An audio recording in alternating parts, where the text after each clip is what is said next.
mereka punya hak untuk tahu. Iya dong, kenapa? Waduh deh, itu jangan-jangan mereka di sana kopi, makan, keluar, miliar. Assalamualaikum warahmatullahi wabarakatuh. Selamat malam. Ini para bandit kota lagi ngumpul dan kebetulan kita lagi pakai channelnya Prote apa? Untuk memberikan pencerahan. Bandit kota adalah tempat diskusinya para tokoh, para aktivis, para profesional, para akademisi, para pelaku, mantan pelaku, dan provokator yang berpikir ala bandit. Jadi ada isan-isan.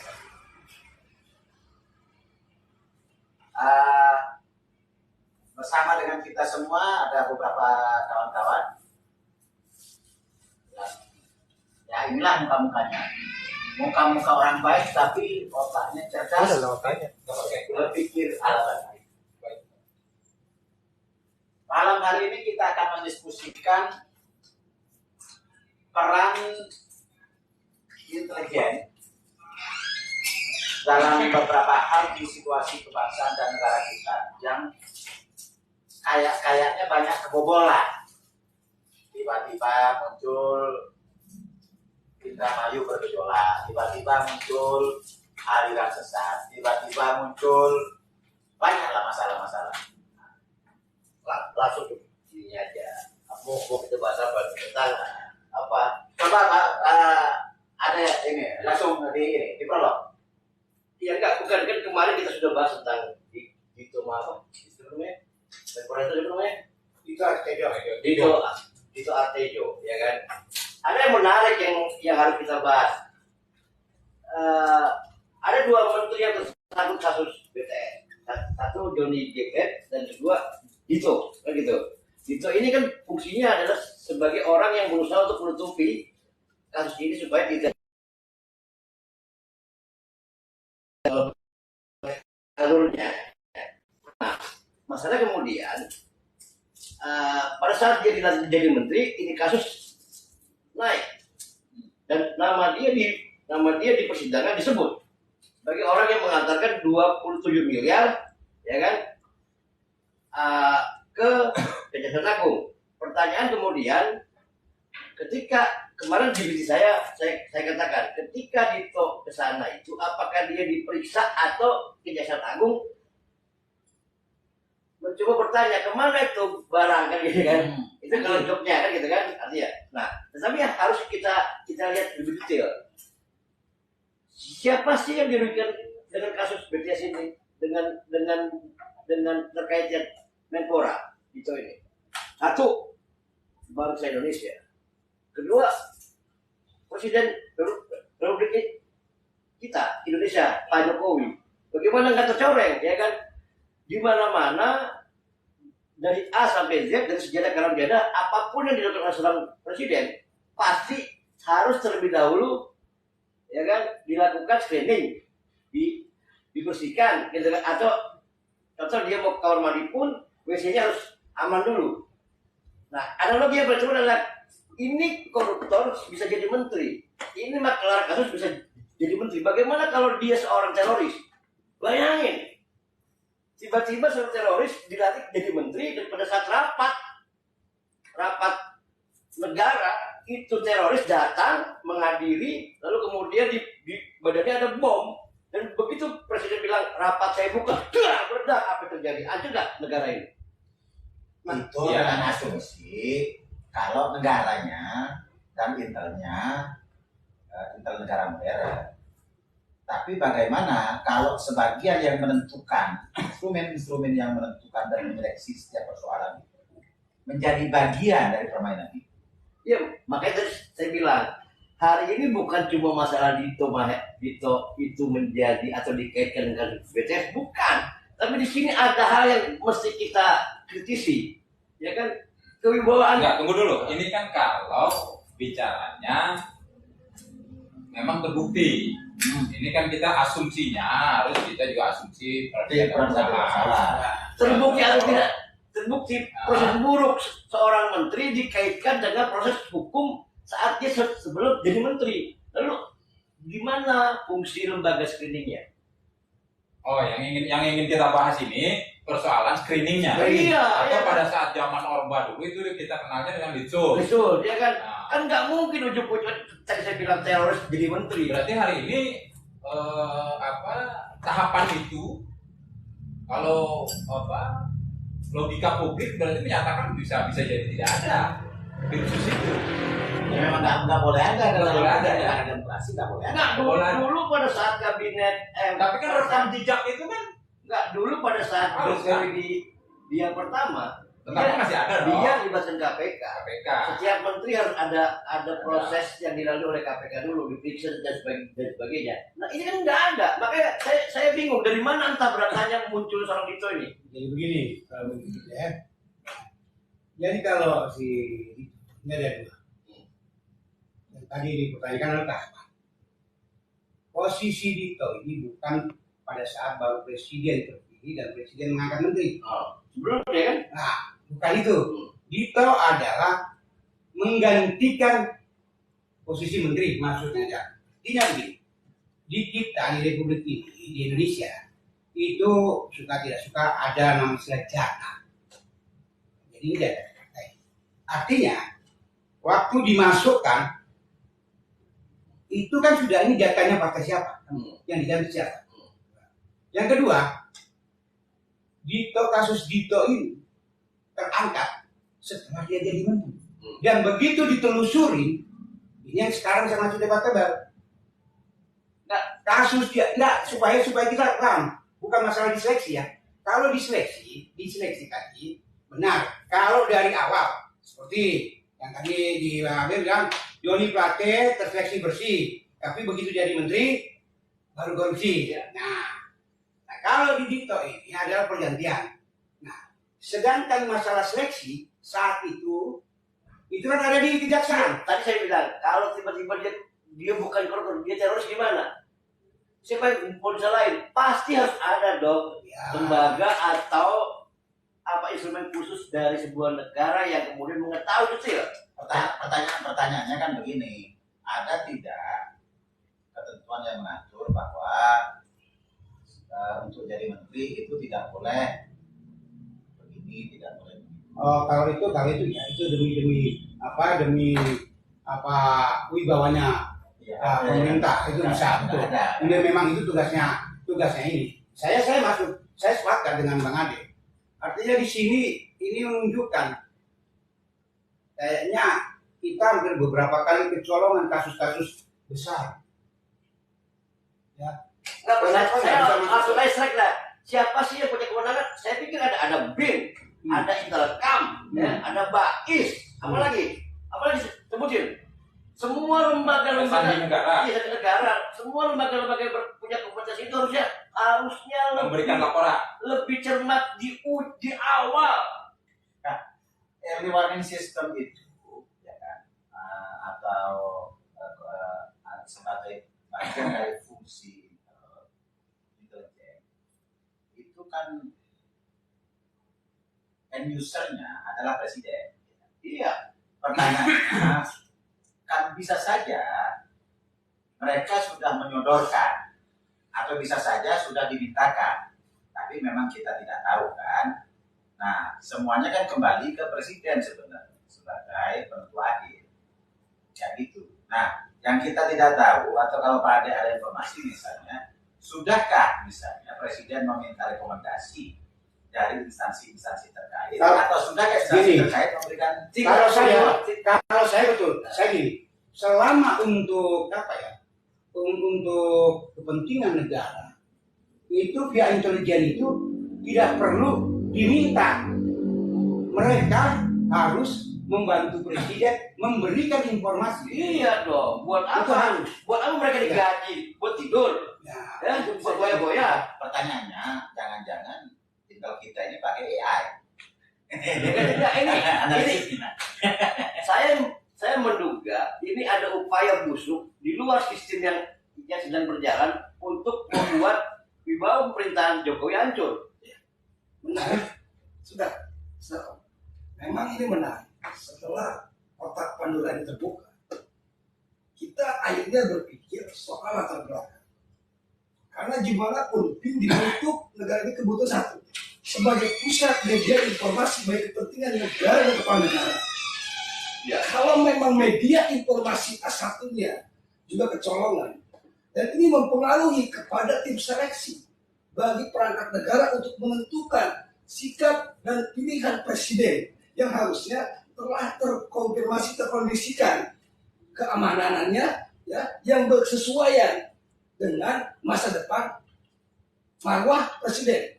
Itu peristiwa yang terjadi hari ini yang sangat dirugikan dan menyakitkan presiden kita Jokowi di masa ujung akhir pemerintahannya, sebagai kepala negara dicoreng mukanya akibat dari kelalaian masa lalu. Dan yang ini bagi saya itulah. Kalau saya jadi Jokowi, maka saya akan mengevaluasi semua lembaga-lembaga yang terkait dengan intelijen, tugas dan fungsinya. Yang kedua, saya akan mengevaluasi orang yang merekomendasikan atau partai yang merekomendasikan orang tersebut untuk menjadi pembantu Jokowi atau saya. Ini dong. Buat apa saya berpolitik dengan maling? Ya kan, buat apa saya kemudian harus minta dukungan kepada maling?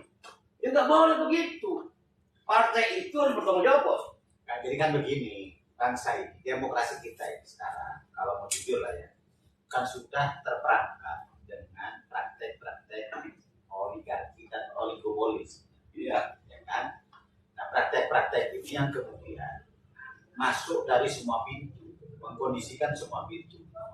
Sehingga yang harus dikhawatirkan itu adalah ketika institusi-institusi atau lembaga-lembaga yang seharusnya bertanggung jawab itu menjadi bagian dari praktek oligarki dan oligopoli itu yang harus diantisipasi, sehingga misalnya masukan-masukan itu tidak clear. Yang kedua, jangan sampai juga misalnya beberapa persoalan yang kemudian mencuat ke permukaan ini hanya bagian riak-riak kecil akibat misalnya pecahnya atau pertentangan antara oligarki yang ada, gitu loh.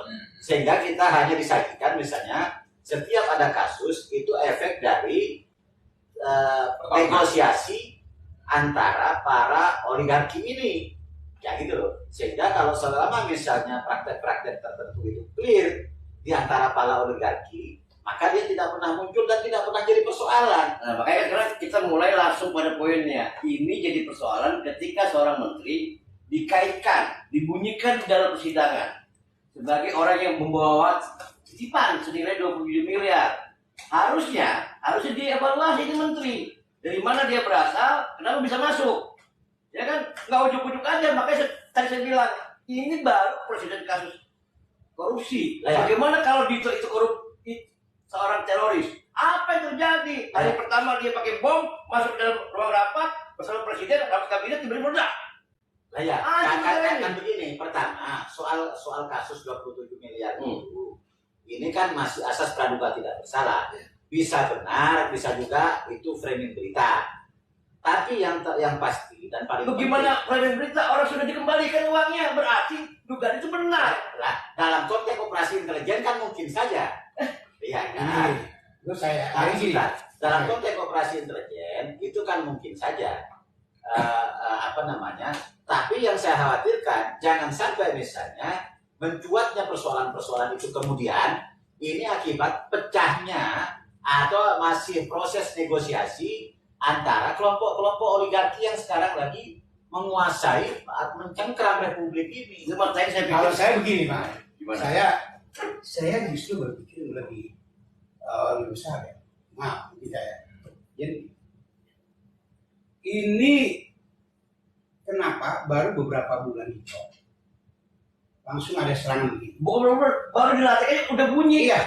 Jadi gini Bang, tahu saya gini sahabat. Nah, ini baru dan akhirnya kan diminta sekarang. Nah, kalau saya ini kan Dito ini adalah baru pertama kali ada menteri milenial.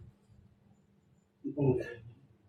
Kalau melihat ini Bang, kayak kami, kita ini kan pimpinan organisasi kepemudaan. Nah,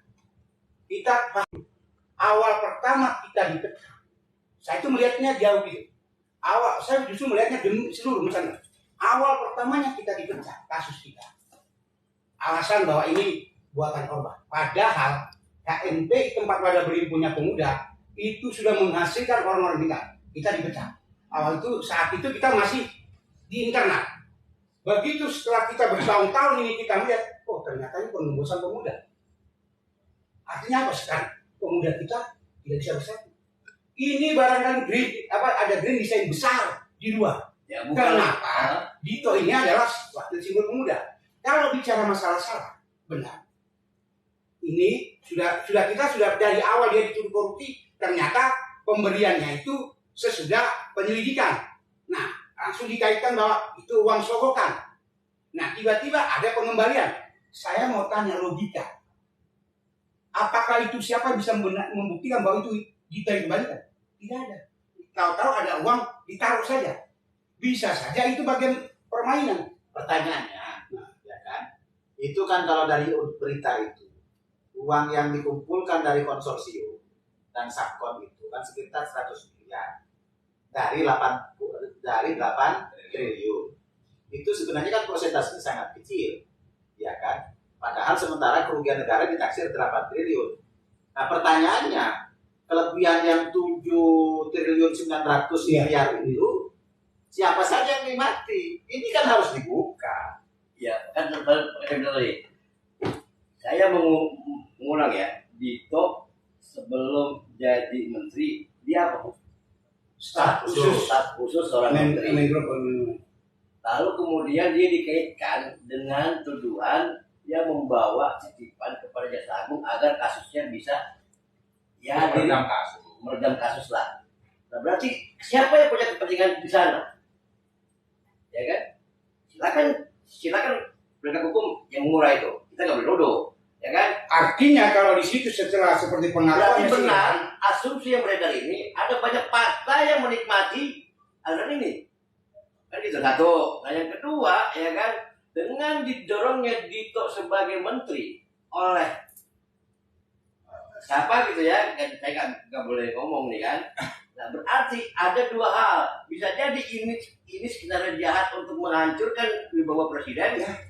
Atau memang ya kan ini dibuat untuk menutupi atau menyelamatkan pelaku itu sendiri, kan gitu. Karena ada yang aneh, ketika dia diperiksa bersama itu juga duit kembali, kan nggak mungkin kalau itu. Nah jadi sekarang ini saya membayangkan seorang Dito itu sedang berekspresi berhayal dua, dia meringankan hukuman dia dengan asumsi dia dituduh, atau dia memang harus benar-benar mengakui pasang badan.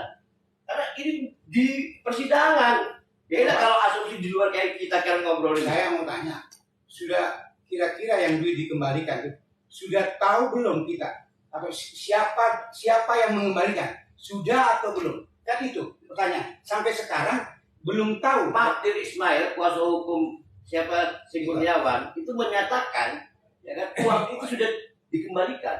Tapi dia tidak menyebutkan nama. Ya, dia bukan nggak mau menyebut, dia tahu. Tapi kan dalam proses sebagai kuasa hukum harusnya harus membuka. Dia buka supaya tidak ada.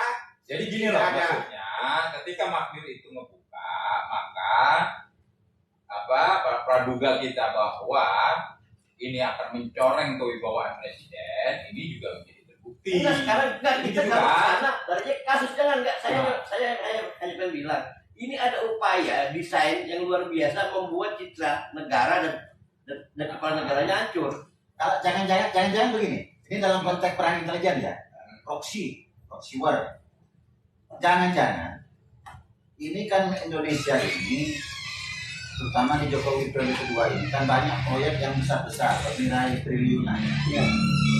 Ini jangan-jangan bagian dari upaya negara-negara lain untuk mengoptasi, ya kan, proyek-proyek yang ada di Indonesia.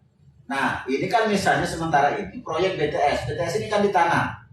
Jangan-jangan ada misalnya negara-negara tertentu yang mau jual satelit ke kita.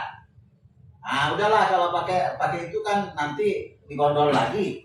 Ah ini pakai satelit aja, harganya begini. Nanti ada anggaran baru lagi, gitu. Kita kembali lagi lah. Maksud saya adalah saya mengkritisi tentang peran dan fungsi lembaga intelijen. Itu dulu. Nggak mungkin dalam bernegara tidak diatur sedemikian rupa. Orang mau ke WC saja presiden itu harus steril kok. Ini apalagi pembantunya. Bagaimana kalau tanya bilang, bayangkan dia seorang teroris. Ketika dia presiden mengundang rapat kabinet, menterinya bawa bom, siapa yang tahu? Berarti nggak ada kerjanya ini intelijen. Jadi di sini Bang Ade bilang bahwa pendapat Bang Ade ya sebenarnya Pak, ini intelijennya jangan. Ngawur sudah. Ngawur. Ya bisa aja dia kan nggak ya, yang namanya kan nggak ada yang juga nggak ada yang menduga juga. Kalau Dito yang usianya masih sangat muda itu diangkat jadi menteri kan nggak ada yang juga mungkin nggak dalam pantauan intelijen. Nggak mungkin. Atau barangkali sudah ada keterangan itu di depan presiden. Cuman karena ini jatah dari sebuah partai, ya saya masuk ke dalam pikiran Bang Ade. Mungkin barangkali sudah ada, tapi karena ini aja ini negara bos, bukan paguyuban, bukan organisasi ecek-ecek, ini negara, semua diatur sedemikian rupa. Jadi feeling Bang Ade adalah ini tidak jalan intelijen. Jadi pembiaran. Bisa pembiaran, bisa memang goblok intelijennya. Jadi kalau pembiaran bagaimana? Kalau goblok bagaimana? Lu enggak kan buat apa ada anggaran besar-besar, ya kan segala macam berapa miliar, berapa triliun tuh uang rakyat masuk ke sana. Kalau kemudian membiarkan seorang presiden ditabuk berkali-kali dengan kasus seperti ini. Atau jangan-jangan intel kita ini kalah dengan sosmed tadi atau asal main sosmed. Nah itu dia. Apa kerjaan lu kan begitu? Ya kan? Main sosmed bos. Lalu Archandra. Yang lalu sebelumnya Archandra. Oh iya. Karena terakhir ya, waktu itu ya. Iya kan? Soal keluarga negara. Nah, di awal saja Jokowi sudah sama nih yang Bupati Sains. Ya di NTT. Iya. Bupati Seju. Sumba. Seju apa itu? Ya di daerah Sumba. Makanya saya berharap Bapak intelijen di Republik ini yang itu Budi Gunawan bangun dong, ya kan? Bangun, jangan tidur aja Pak, ya kan? Ini negara kan lagi gawat, ya kan? Jangan asik bikin pasukan, jangan asik bikin seremonial, tapi buktinya presidenmu dipermalukan, gitu. Oh iya, jadi udah ada dua kejadian ya. Dulu ada Alcandra Tahir ya. Alcandra Tahir ya. Soal keluarga negara kan. Habis itu meletus lagi masalah Itu keluarga negara. itu siapa kualinya waktu ada Tahir? Ya sama kan sekarang. Sama. Itu di zaman Jokowi ya. Ya apapun, makanya bilang negara ini ada banyak intelijen. BIN, ya kan, BAIS, Intelkam, punya polisi. Pertanyaannya terkonsolidasi tidak intel kita ya? Tapi saya bilang ini ada apa di Republik ini? Oh, ada apa? Ada apa Republik ini? Ya kan, Jadi gitu. misinformasi gitu ya. Apa karena intelnya sibuk nyambi pekerjaan jadi dewan, jadi ini, itulah saya bilang kalau intelnya itu tidak profesional. Kalau intelnya jadi dewan jadi ini nggak mungkin, paling sibuk sosmed. Oh, enggak lah, kalau saya pikir kebanyakan double job, ya kan? Ampun lah kita kalau gitu. Kayak ikut saya lah. Loh ya enggak, kita harus menyuarakan demi kepentingan negara, demi intel itu adalah sebuah jantungnya negara. Iya, Ya, kalau itu jantungnya ya. rusak, Kalau itu betul. mohon maaf bos, Kita tidak ada lagi yang namanya Indonesia. Kita akan selesai. Bagaimana musuh itu akan datang tanpa diketahui sebelumnya? Harusnya intelijen jangan datang, mau kentut pun musuh dia tahu, mau kentut saya tahu harusnya. Gitu. Nah ini Bukan, ini bisa juga menarik begini. Ini intelijen kan reguler loh memberikan laporan kan. tupoksinya itu Ya usernya ini mau gunakan tidak. menganalisa, ya kan, Ya. memastikan, ya kan, lalu menghitung. Potensi-potensi. Iya semua lah. Ini mana? Masa dia nggak bisa? Ini anak kecil gitu ini. Tapi khusus yang karena bapaknya pejabat, lalu kemudian dia di-endorse jadi statusnya menteri, lalu kemudian sekarang jadi menteri. Lu gila kali. Negara enak-enak banget yang berjuang siapa? Jangan, gua nanti aja. Ya kan gitu. Bang Adi lagi marah-marah. Nah pertanyaan itu maksudnya Pak Budi Gunawan bangun dong Pak Budi. Enggak, tadi kan disebutkan. Pak Sultana yang sekarang berada di kepala BPK bangun dong Pak Sultana. Iya. Ya kan? Bukan. Ya, intelijen kita ini kan ada beberapa. Ada BIN, ada BAIN, Ada Intelkam, ada Intelkam, di TNI juga ada, masing-masing satuan, ya kan? Satuan, kan gitu kan. Nah ini yang direct langsung di bawah presidennya yang mana? Ya kan? Makanya saya pertanyakan hari ini, ayo kita diskusikan, berani nggak kita ngomong itu? Ya kan? Jadi kita lagi bicara. Kita berikutnya. Iya. Kita undang Budi Gunawan untuk presentasi kalau perlu. Berani nggak Pak Budi Gunawan mengungkapkan kita? Iya, itu Lalu kedua, kita kepada kepolisian atau kepada kita hukum agar segera ini. Coba Intelkam itu, ya ini yang bersama sama kita. Itu kita kan itu live streaming kalau perlu. Oke ya, pemirsa. Demikian diskusi Bandit Kota berpikir cerdas ala Bandit. Terima kasih. Selamat Itu malam. roti apa? Ya. Dapat berapa menit tuh? Ada setengah jam itu. Apa gerah gua? Berapa yang nonton? Hadapi dengan senyum.